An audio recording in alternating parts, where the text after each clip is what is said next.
Hello and welcome to my new video.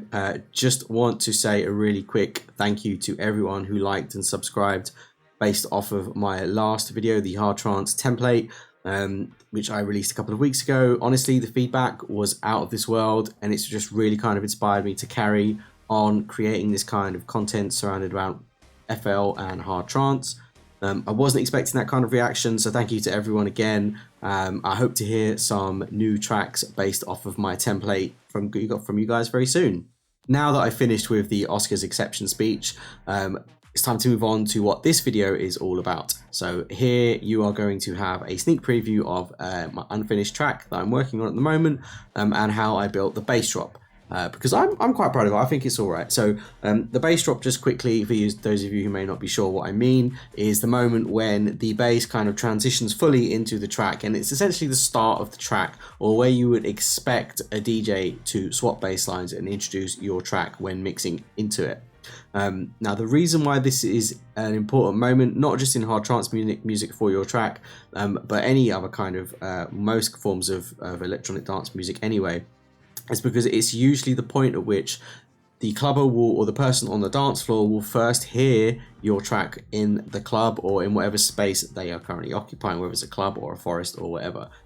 So you have to get it right, because if you don't, if your kick and bass, not only does it lack impact, but it also just lacks tension, then you're gonna lose. You're gonna lose people. You know, people are gonna kind of do that not fast face, and they're gonna go to the toilet, they're gonna go to the smoking area, they're gonna go to the bar, and trust me, that's what you don't want. You don't want to spend hours working on a piece of music to go out and play it, or even worse, hear someone else play it in a club, and for that track to be the track that makes people leave and take a break from dancing. Trust me, you don't want that.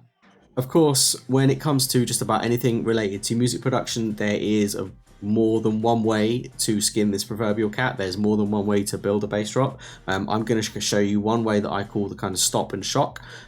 This is where the music kind of stops almost to a silence just before the bass kind of just slams back in for a lot of impact. So take a listen. This is what I made. Turn it up loud to be sure to enjoy it to the maximum, and if you like it, then stay tuned. I'll show you how I made it.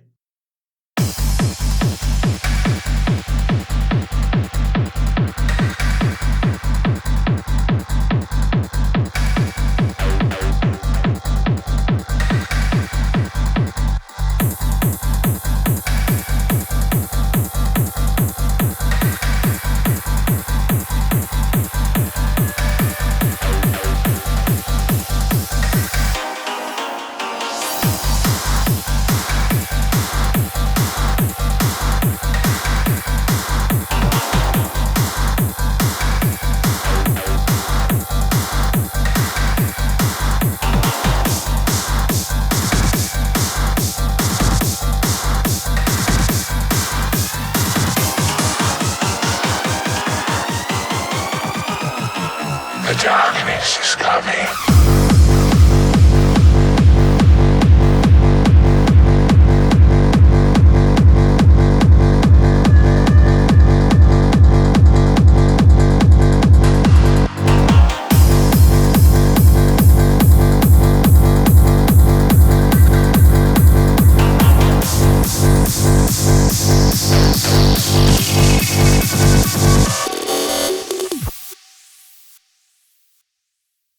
Well, I hope you like that. So let's take a quick look at how that was made.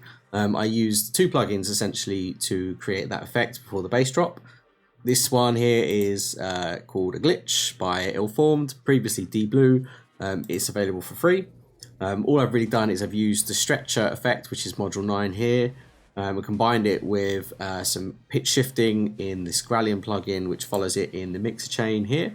And at the very end of that, I've then used a slight bit of gain automation on this plugin here, just to kind of make a little bit more space for that vocal that you heard right before the bass drop. Now, I've only used these plugins on 4 sounds in order to create that effect. So those sounds are the kick,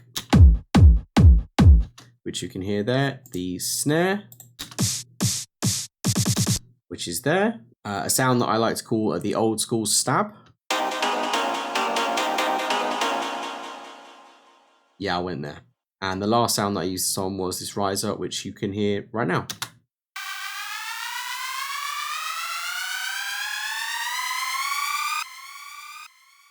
Okay, so now we're just going to listen to just those sounds that are being manipulated by those plugins I just talked about. It will give you a much better idea of what it sounds like with all the other noises stripped away. So have a quick listen to this.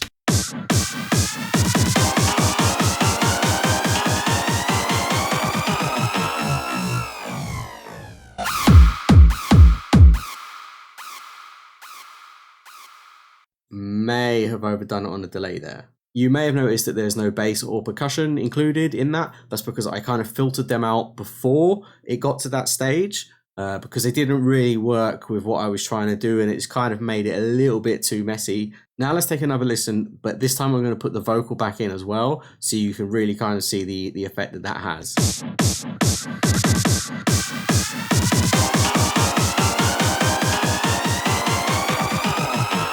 The darkness is coming.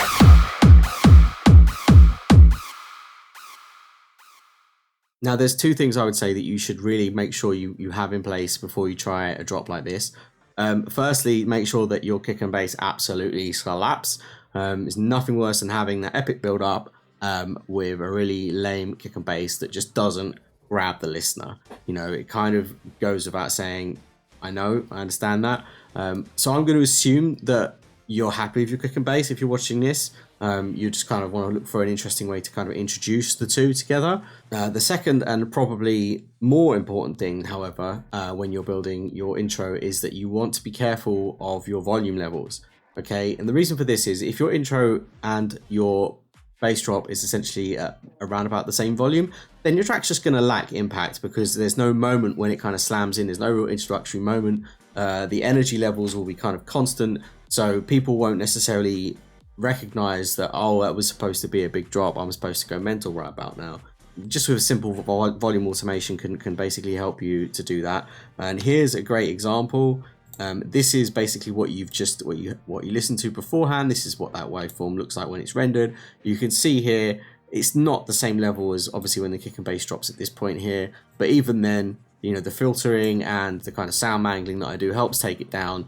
This peak here is basically the vocal, and then all of a sudden you've got the kick and bass coming in a much louder volume to kind of finish the intro. Okay, so now I'm going to show you exactly how I implemented this across those 4 sounds. So if I just move this over here, you'll see you have the automation curves there. So the black ones basically all relate to specifically to the sound mangling and the glitch that I did.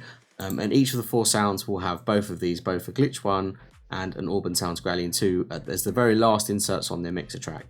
However, all of these channels with these VSTs do find their way to this send here, which I call the glitch bus. This is where the volume automation is done. That kind of just takes the volume down, gives space for the vocal, and obviously helps with the impact when the bass and kick do drop. So now we're just going to take a real quick look at the automation. What I've done essentially for both of these 2 plugins is I've automated the mix on the insert, which is basically this, which essentially affects how much of that plugin will affect the sound. And I've literally just done them here. You see glitch mix and pitch mix, both relate to different plugins. So if I play, the sound's muted now, but if I play it now, you'll see this one will just switch on first, and then this one will switch on. There you go. And those are these 2 here, glitch mix and pitch mix. So that kind of switches on that effect, because if I left it on, then obviously it would affect the sound going forward and it would just sound rubbish. In the glitch, all I've really automated is this figure here, the stretch amount. I've left the visor at 20 and crossfade at 50. So if we put this on again, you will see the amount just essentially moves up, and that's it. And then obviously it switches itself off again, doesn't take it back down because it doesn't need to do that. Once you've got your stretch working how you want it, just add in the pitch shift to pitch it down, which obviously with the Grallion here, and then a little bit of automation on the volume, and then it's done. That's literally all there is to it. It literally takes 5 minutes once you've got your automation sets up. And you know, you can have a lot of fun just changing your automation curves to find something that works. Let's just tweak some of these automations and see what happens, shall we?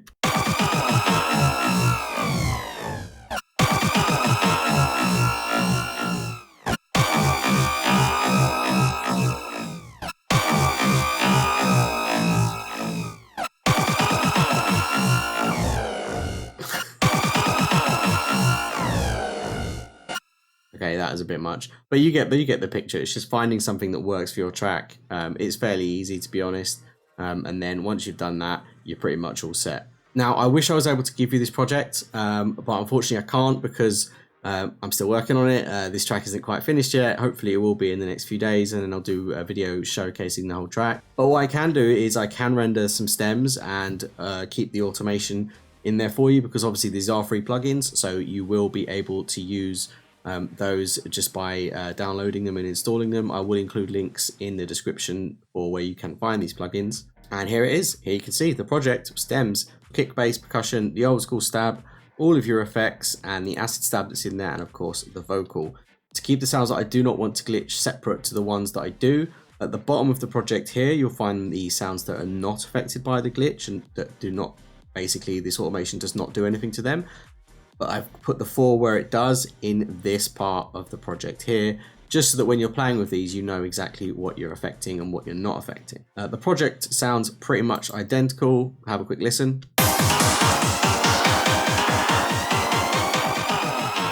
The darkness is coming.